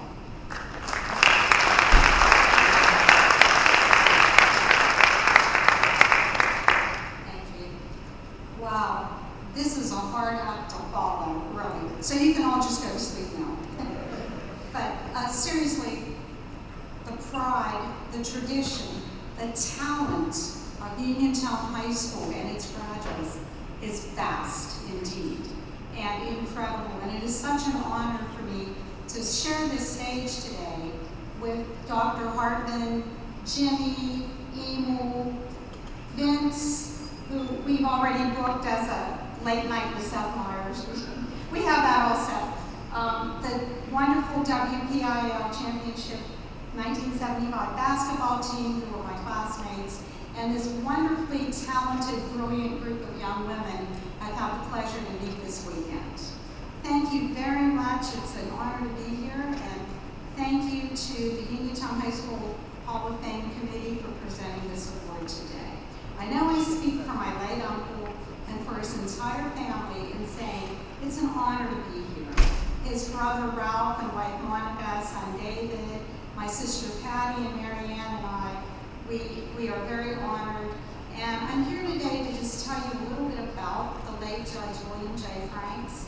He loved Uniontown High School, he loved his family, his colleagues, and he loved the people of Fayette County and serving the people here. Uncle Bill served as judge of Fayette County Court of Common Pleas and was president judge and senior judge from 1978 to 2006. He was born into the heart of the Great Depression in 1932, son of hardworking Italian immigrant parents, Ralph and Mary Franks, who loved this country, loved their children, and valued education. They were very proud to place his judge's robes on him in 1978 after he was elected judge. Through hard work and determination, he made his way through the University of Pittsburgh as a Phi Beta Kappa student, earned his law degree at Pitt Law School while working summers at Hagen's Ice Cream Plant. He had many accomplishments, including serving in the office of Judge Advocate General, which is the JAG Corps, while in the Army, teaching business law, banking courses at the University of Georgia, practicing for over 20 years before all appellate courts in Pennsylvania, federal district courts, public utility commission, many, many things. One of the things he was proudest of was that he was a founding member of the Fayette County Community Action Agency, which, as you know, is a nonprofit organization that's been serving Fayette County residents for over 60 years through a variety of community development services. Judge Franks made a positive impact on our community, serving on the board of directors at Penn State Fayette Campus, Fayette County Mental Health Board, Selective Services Appeals Board, Cystic Fibrosis, Fayette County Bar Association, American Trial Lawyers Association, Fayette County Agriculture Extension, Knights of Columbus, American Cancer Society, and on and on. Very involved in his community. As a lawyer, assistant district attorney, and judge, Bill Franks applied the law fairly and compassionately. In these turbulent times where the rule of law has come into question and even been disregarded, it's important to remember Judge Franks' favorite quote from John Adams: "We are a government of laws, not of men." Judge Franks promised the public that his decisions as judge would be just, fair, and firm, and not influenced by politics, power, or thought of self-gain.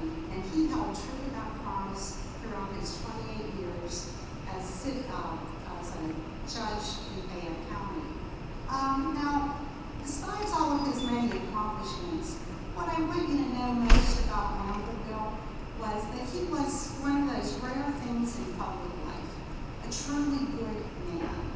He was a devoted husband and father, a cherished son and brother to his 5 siblings, a favorite uncle to my sister's cousin and me, and a beloved colleague and friend to the Fayette County legal community. A humble man of deep faith, he was devoted to St. Teresa's Roman Catholic Church, where he attended Mass daily and served as their legal advisor and parish council member for many years. Colleagues remember Judge Franks as always having an encouraging word for those he was sentencing. The story goes that even some of his criminal defendants came up and thanked him after serving their time. Down to earth, even-tempered, compassionate, a true gentleman. These were words his colleagues and fellow judges could use to describe Judge Franks. And what a great sense of humor he had. I still remember, as a little girl, his corny jokes and humorous stories that made every family gathering delightful. I can remember fondly his version of fractured fairy tales, Italian style, to this day, which he would tell us in a funny Italian accent. He was very approachable and often seen stopping on the street to joke or talk with friends and colleagues while on his way to lunch over at the Elks Club. As we honor this memory of Judge Franks today, I would ask you that we all imitate the peerless example he set for us. Let us pledge, as he did, to respect the rule of law under our Constitution, to be good citizens, and to help one another. Uncle Bill, I believe you are smiling down on all of us this morning. Thank you.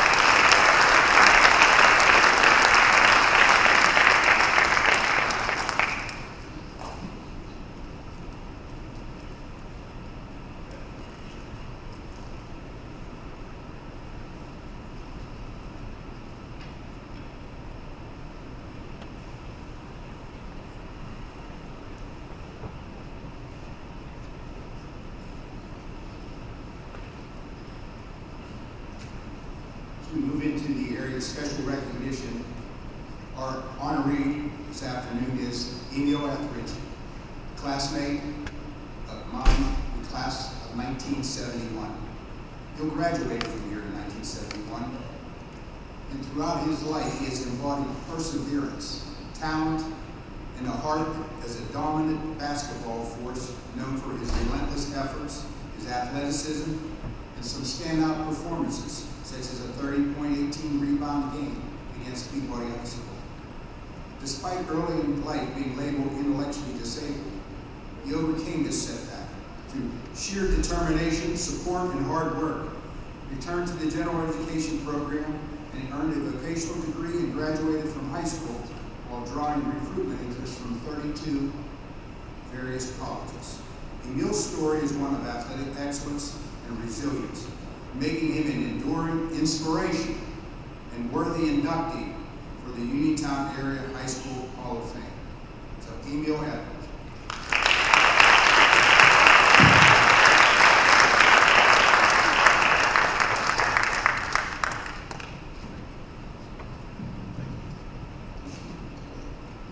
Testing. 1, 2, 3.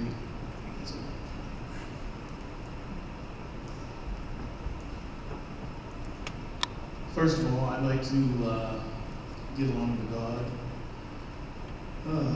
I'd like to thank God for all the blessings, because He is where they all flow from. And for me to be here this evening, or this afternoon, I'm sorry, I'm very thankful. And I want to thank Mr.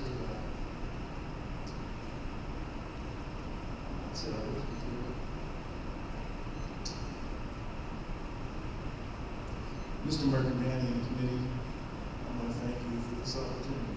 I never thought I'd be up on the stage. In fact, over 50 years ago, when I was on the stage, it was for an athletic award. In 2013, when I was asked to come back and be the keynote speaker for the National Honor Society, the young lady called me and I said, me? She said, absolutely. Because of some of the things that you have accomplished in your life and the contributions you make to the community, and your athleticism, I feel that you would be an appropriate person to be the keynote speaker. I was quite honored. I was truly quite honored and blessed. I'm taking a second to get my phone back. I don't know why. I have all my notes already. And I was waiting for Mr. Perno to do his thing. But once again, graduated from the class of 1971, and you'll see my accomplishments in the back of the book that I've been blessed to have achieved. Mr. Macheski, he's a Hall of Famer, class of 71. Jesse Hudson, soon to be Hall of Famer, class of 71. John Gismondi, very famous attorney down in Pittsburgh, big time on Grant Street, Hall of Famer. And they have sealed their legacy with the Uniontown School District. Mr. Macheski, 10 years Mr. Macheski gave up his salary to go back into the school district. Honorable. Class of 71. I'm excited about that, and I have to point that out. John Gismondi, once again, attorney, famous, legend, Hall of Fame. I was here yesterday morning speaking to the student body, and afterwards I wanted to go up to the Gismondi Media Center. His brother passed away some years ago. His mother's still living. I think she's 104 years old. And these are my two classmates, and I'm so very proud of. In 2013, for a person being mentally retarded, now that word is unkind now. It's not very professional now. Nowadays we sweeten the word up with intellectually disabled, which the Uniontown School District deemed me as. It was difficult. Kids made fun of me.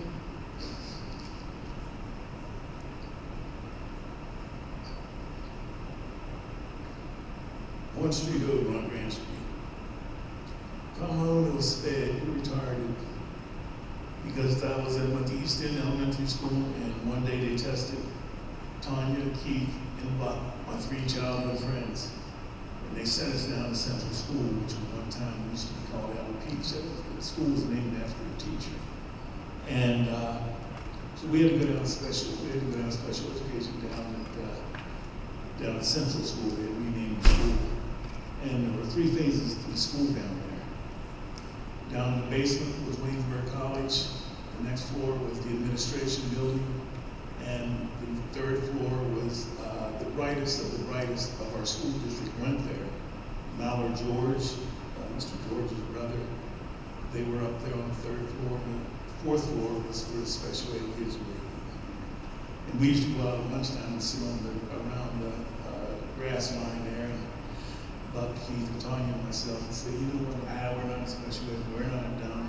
So, you know, in fact, we refer to ourselves as college students. Waynesburg, we're down at the bottom of the college students, we're not college. And in that building, Mrs. Dolores Model. Mrs. Dolores Model was the board secretary. Beautiful lady, well over 40 years of service to the district. And she said, oh, one of these days you're going to make a difference in the community, and always very supportive. And I said, Mrs. Model, I said, well, I hope so. I hope you get a job. Maybe I'll get a job as, one of the custodians. And she said, oh, you're going to do better. And I said, well, we'll certainly see. And I mentioned Mr. Macheski's name, and I mentioned Mr. Gismondi's name for the class of 71. I was able to overcome the disabilities that I had. And it was because of the people I had in my life. One, Coach Everhart. When I came from Lafayette in 9th grade down to high school, still in special education, I was terrified. Because once again, down here, the kids would still kind of make fun of me. And I said, well, I'll do the best that I can. So one day, they called me in the office and said, you're going to start going to tech school. And I said, wow, I need tech school.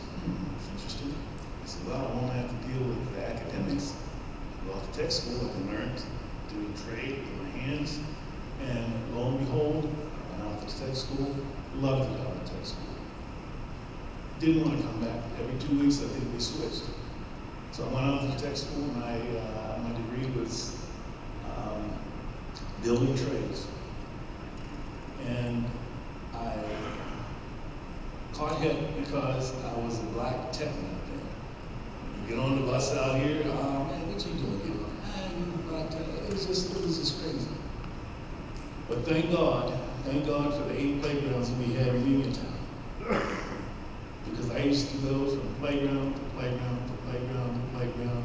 Hey, play 1-on-1, 2-on-2, 3-on-3, 4-on-4, whatever, for hours and hours and hours. And I developed my basketball. I became a pretty darn good basketball player. So when I did get to the high school, I said, I've got to impress Abe somehow. Abe's a legendary coach, Hall of Fame coach, was here for decades. And I said, I got to impress Abe somehow. So I was like, well, cross country, maybe I can make a cross country team. So very first crossing, 8, 6, 7, black 6, 7, 6'6" guy running cross country. What? Abe said, oh yeah, you went out for cross country. So I'll never forget our very first cross country meet we had on the Lincoln Golf Course. Abe would always perch himself on the hill, and you could see the whole course. And so we come up the hill called Killer Hill. And I said, oh my goodness. I got to the top of the hill and I said, Abe, I can't go. And I literally couldn't. And he told me some profound words that are etched in my brain, and they're here forever. He said, even if you quit now, you'll be a quitter the rest of your life. Little did I know, but those words would carry me through the ups and downs and the valleys through life. And I just, they're with me. He's with me. And Mr. Macheski, like I said, those 10 years that you gave back, John Gismondi and his family, the media center up there, and I was blessed to have developed several programs myself. One was the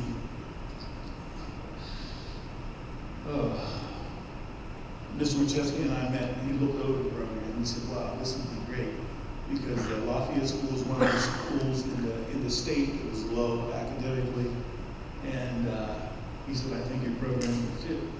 And I said, wow. And I spent years and years and years on this, a comprehensive program. I mean, it had assessments, it had writing prompts, it had just everything. He agreed, he said, we're going to get this. And how much does it cost? How much does it cost? The district gave me $4,800. Okay, and I was so excited about these kids reading my first book entitled Getting Meal, talking about all of these things that I overcame. One, being on welfare, being in special education, single parent family, living in the projects, single parent mother, survived a gunshot wound. They purchased a package. I met with the Mr. Galley, the principal of Lafayette School. I met with the English teacher.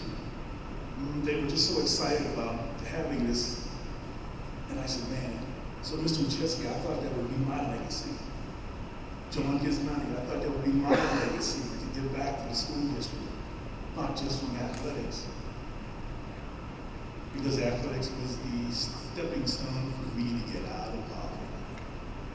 And when the district purchased that package, and I find out later from the teacher, the 7th grade English teacher over at Ben Franklin, Mrs. Lancaster, she said, Mr. Reed, she said, they're not using your program. Okay? But before she told me that, I had donated a kit to the Ben Franklin School. And she asked me to come over and speak to her kids, and I did. That's when she informed me that the district wasn't going to use my kid. I was devastated. I thought that was going to be my legacy, not through athletics. In fact, I didn't even think if I was going to get in the Hall of Fame, it would have been through the Pennsylvania, but the Fayette County Hall of Fame, Athletic Hall of Fame. I'm sitting here today on the athletics side, on the academic side. And I was devastated that they would not use my kid. And when I found out why, because one of the subtitles on my book was Survived the Gunshot Wound. And a board member talked another board member in it, so it sits in the administration building collecting dust. And those youngsters, black, white, every which color, poor, project kids, welfare kids, they don't have the opportunity. I'm just saddened by that. But my legacy is going to live through you folks, because everybody out here I have a contact with, whether it be mother, dad, aunt, uncle, brother, sister, your child that I had in school, like Miss Molly sitting over here, Maggie, tottering in the mountains, coached her in the mountains. But for me to be able to sit here today, honored, I truly am. But guess what? When one door shuts, another opens. And you get a chance to look at my accomplishments, I've been able to do marvelous things since then. But that was, I was hoping to be my legacy, so that these kids in our school district would have an opportunity to say, wow, here's an African American that made it. That made it. Yes, I consider it. I've made it. I've made it in many ways. So I'm sorry, I got off track here, but I'm just so thankful once again for the opportunity to be up here and to receive this honor. It is indeed an honor. I'm a Red Raider. I bleed with it. I will always be. And most of these folks that I see out there have supported me in one way or the other. Once again, through the church, through families, through students.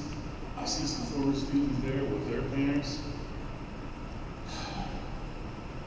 And for me to go up in the mountains, my very first job in 1991, I was hired by Uniontown School District up at A.J. McDonald Middle School, and to go up in those mountains, different world, and pull into the lot, and it says on the side of the building, Mr. Etheridge, the KKK is going to get you.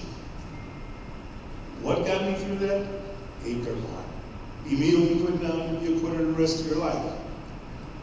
And I said, I have an opportunity to change minds. So I went into the building, went to the custodian and said, hey, there's something on the back of the building that needs to be taken off. And if you notice, it said Mr. Etheridge. The KKK is going to get you. I said, oh, that's interesting. So anyway, the custodian at the time, something from God bless him, he's going on, went out, they got it off, took it off the building. And I went in, I did 20 years. 20 years.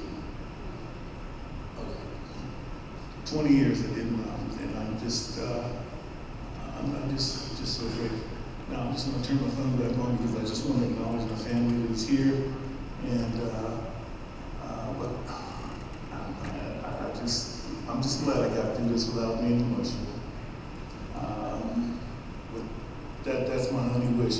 But I'm going to continue to do the very best that I can, and continue making a difference in our society. And because I want my community to be proud of me. And if I could, they to support me.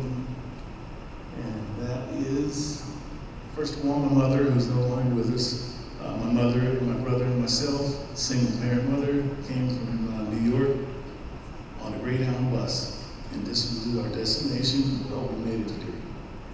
And my mother's gone on. Her dream was for to live until my brother and I graduated from college. My brother is older than I. He's a Hall of Famer here also. 1965, WPIL section champs. He's here, and I do appreciate that. But my mother, she wanted to live until we graduated. November the 11th, 1979, I walked across the stage, got my diploma, and we got word that my mother had passed. Dream come true. My grandmother, Hilda Strange, she told her, my brother and I, you do not feel inferior to anyone, no one. No one's better than you. And that's why I conduct myself, carry myself. I don't care who you are. I don't care if you're the president or the pope. I'll have a conversation with you. Next, Ben and Jean Wright, my in-laws. My in-laws are just tremendous people. In the community, they were super. They did a lot of marvelous things. Patriarch. Now that they're gone on, my brother-in-law Ben and his lovely wife, Dr. Barbara Chandler, are here, and they've taken over that mantle. They really keep our family together. We just appreciate them tremendously. Then we have my wife, my babe, Melinda. We've been married for 54 years. I was going to bring her today, but it's just been too much for her. And I hope to get this, they're going to supposedly stream it, so she'll be able to see it. And her caregivers to take care of it. She needs 24-hour care. Caregivers here, Miss Stacy Long is coming tonight to support me. Miss Brenda Lowe is here also. And Marianne Braxton. These ladies take care of my wife, took care of her around the clock. I'm just so appreciative. My son, Emil Etheridge Jr., is over in Bath, England with his lovely granddaughter and his family. He's easily couldn't believe it. Justin's here with our grandchildren, and Justin Jr., Ava, and Davina. Pap loves you, and I appreciate you coming out to support me. Ian, my son from Cincinnati, and his children, Peyton, Kaylee, Ashley, and Jade, and his lovely wife, Erin, and her sister, Mindy, are here today. I do appreciate it. And Ian has two of his best childhood friends. They went to Laurel Highlands. Dr. Michael Celluro came with Ian today. I really appreciate that. And Jared, Mr. Jared Kingston. Mr. Jared Kingston is administrator of the Social Security office in Baltimore. Jared, take care of the Social Security, man. I need you. And my brother and his lovely wife Linda, and little Mike, thanks for coming. And my sister-in-law, my brother-in-law, Ben, and Dr. Barbara, I mentioned them. And then last, I would not be on this stage. Please listen on this, and I'm going to be done. But I would not be here tonight if it hadn't been for these two people. Oh, my other brother-in-law, Reverend Marvin Wright, and First Lady June, thanks for coming, and my little nephew, Reverend Dudley Wright. Everybody here probably knows Dudley. And my brother-in-law, Preston's in the back. He's in the back. I'm almost done. Thank you so much. And then my best friend, Walter Haynes from high school, graduated 71, along with his wife, Karen. And Rogine, Julie, my dear friend, and Doreen McLee. When I came home after my second surgery, I was in bad shape. My man, Roach, came to see me twice a month, kept my spirits up. I'm so glad. Okay, and yes, sir. And then special thanks to Reverend Braxton Strader and her sister for coming tonight. Thank you so much. So I got everything I wanted to do, and they probably said we're keeping until last because we will go on. Thank you, all of you out there.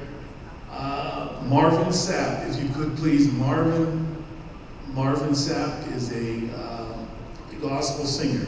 If you get a chance, please just pull that song up because that's what I wanted to say to you. I never would have made it. Thank you so much. Thank you.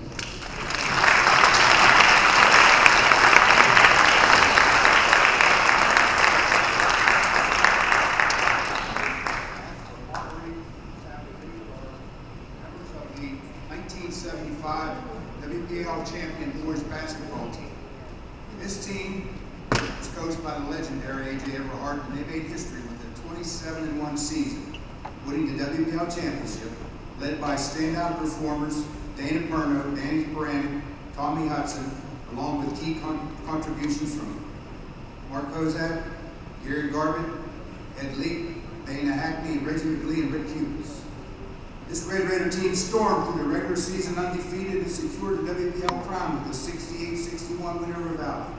They continued their run of victories over Indiana and Erie Academy in the PIAA playoff before eventually falling to the powerful Shenley team, which I believe had at least 2 players go on to the NBA.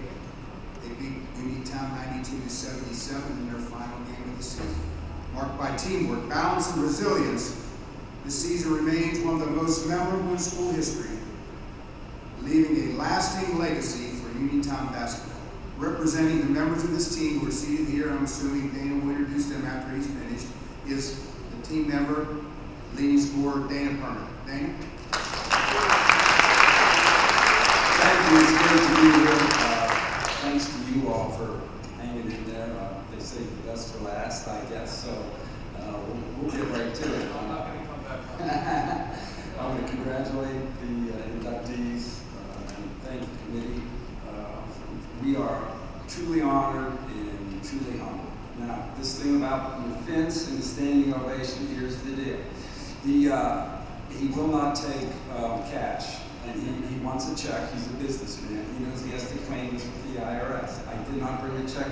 So, when I'm done, I get the ovation, and then I'm going to clear. All right, that's the deal. So it's hard to believe that 50 years have gone by since we were in high school. I can remember, I still talk to my buddies from high school, and we have a few that I keep in touch with, when we were kids, or over the years, when we would talk on the phone, the first thing that we would talk about would be the Steelers, Pirates, girlfriends, and wives. Now, we talk about our procedures. I got my hip done, I got my back done, I got my knee done, etc. So, this getting old thing, there's no future in it. In July, I turned 68, and I remember on my birthday, I got up, and I was looking at myself in the mirror, and I said to my wife, I've lost muscle tone, I've gained some extra weight, my hair's falling out, my face is wrinkled, I really need to get a compliment today on my birthday. And she looked at me and she said, your eyesight's perfect. So, Uniontown Uniontown, to me, I love growing up in Uniontown. It was a special place. We were here at a special time. No internet, no cell phones. In the summers, you had to go out and entertain yourself. And we did. We rode our bikes. We hit the playgrounds, like Emil said. Vince is a neighbor of mine. He can tell you stories where, we learned to play basketball at Boyle Playground, which, if any of you have ever seen it, it's on a slant. And it's kind of cockeyed, so that, the basket is 10 feet high. But on one corner, it's 9 feet high, and another corner, it's 11 feet high. So if you can play on Boyle Playground, you can play anywhere. So that was the key. I might have to start teaching that. Teach kids to play on a slanted court. That'll make all the difference in the world. It was a magical season, and every time I talked to anybody that I went to high school with, they smiled. Just where the whole town was into it. We, as a team, were fortunate in having the common thread is great coaches. Bill Broda at Ben Franklin, Abe Everhart, Jim Render, who was our football coach. And when we grew up, we played all the sports. Kids today, they specialize. They want to be a baseball player, they want to be a football player, they want to be a basketball player. We played all of them. So we got the benefit of learning from some great mentors. And when we got together as our basketball team, we were in such good shape. And granted, we were kids, 17 or 18, but we were really talented, and we had a lot of energy, and we just went all out when we played. And it was fun. We pressed every game. We had a great fast break. We had a simple offense. We had a true team. We had 4 guys that averaged double figures, and I think our 5th player averaged 9 points a game. So if you go to the gym, you're not going to see any of our names for leading scorers or anything, but it's pretty darn rare that you see 4 players averaging double figures on a team. I can remember after the first game, Dan Brandon was all upset because he scored 4 points. Well, the next game he scored 26. So I said, Dan, you're averaging 15 points a game for the season. You're going to be okay. When we pretty much cruised through our whole season. We had 2 close games, a triple overtime game against Connellsville. We beat Ringgold by, I think, 1 or 2 points, but everybody else, we pretty much annihilated. Not to brag, but we took them down pretty good. When we got to the Civic Arena, as kids, we saw the Pittsburgh Condors play at the Civic Arena, some of the hockey. I can remember, we were just so in awe when we were playing at the Civic Arena. And we were a little bit intimidated. And I can remember going in, and it was empty, because we were there early, and you could hear these echoes. And then when we came out to play, the place was crowded. It was completely different. And we really were outstanding. Again, not to brag, but it's all these guys on the team, and there was no jealousy, no envy. We could care less who scored the points, who got the glory. We were just having fun, being kids, supporting each other, and playing. It was a magical, magical time. And our football team, we were 7-3. Our basketball team was 27-1. So, out of 38 games, we won 34. Good athletes and good coaches. Abe was a true teacher, didn't have to ever raise his voice, but he always had us prepared. Same with Jim Render, always had us prepared, never had to raise his voice. I can remember, certain things they told us that stick with you over the years, like, that Emil was saying about Abe, and I can remember Jim Render saying, men, 4 yards is a football play. That's all you got to make, 4 yards, and that's life. You just got to go at it, a chunk at a time, and you'll get through it. So anyways, it's an honor to be here. Oh, one thing I forgot to mention, my 12-year-old was looking through my phone, and she says, Dad, who's Tony Mercandan? Because he's got a whole bunch of messages in his phone. So anyways, he did a good job getting this all organized. Again, thank you, and I need my ovation. I don't want to pay him.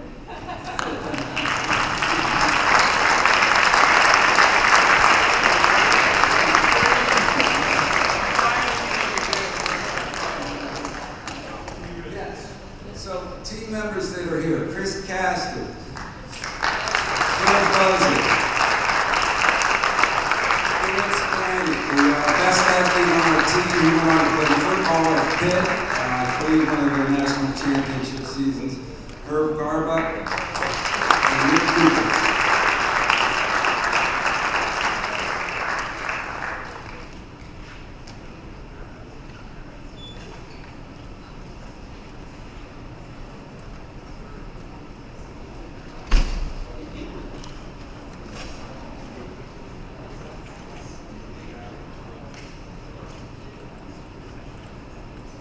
That is the conclusion of this afternoon's event. I'm going to make one special recognition. We have another one of our Hall of Famers, the all-time winningest coach in WPL football history, recently inducted into the National High School Hall of Fame, is Mr. Jim Render. Mr. Render.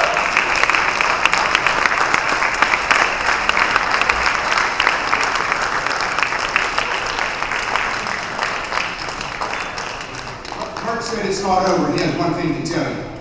I have one thing to tell you. If you have a phone, don't give Mark your number. Sorry, Bradley, we're glad to see you. Your name. A lot's been said here today, I'll tell you right now. I want to thank everybody for coming. The reason we're here is because of your support. Thanks for all the nominations. I give a round of applause to inductees.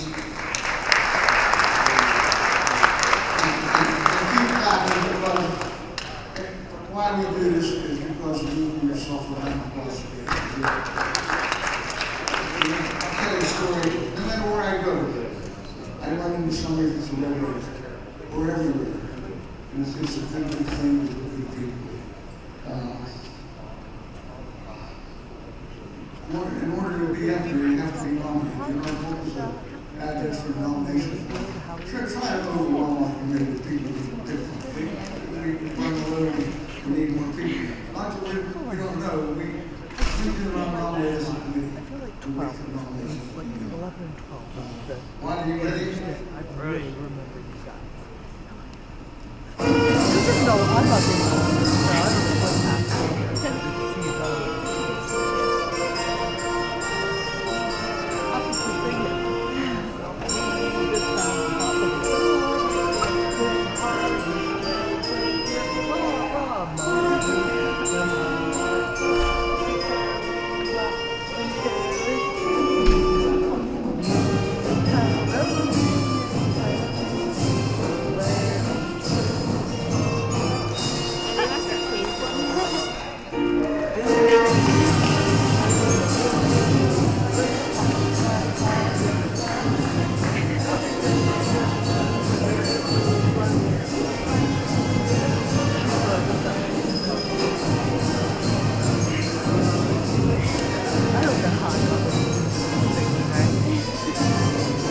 My brother's best friend got inducted.